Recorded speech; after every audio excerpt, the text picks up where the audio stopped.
Hello everyone, welcome back to the channel. Today, I'll show you how to unsubscribe from an OnlyFans account.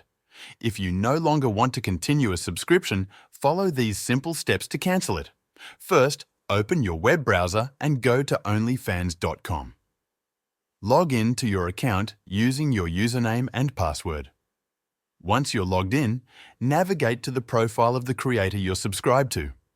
On the creator's profile, look for a button or link that says Following or Subscribed. This will usually be located near the top of the page. Click on it and you'll see an option to manage your subscription. When the subscription settings open, you'll see a button that says Unsubscribe or Cancel Subscription. Click on that. You may be asked to confirm your decision or provide a reason for unsubscribing. Fill in any necessary details and confirm your choice.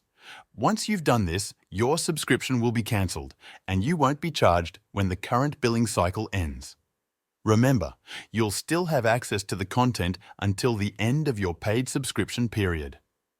To double-check that the cancellation was successful, go to your account settings, click on Subscriptions, and you should see that the subscription status for that creator now says Expired or Cancelled, and that's it.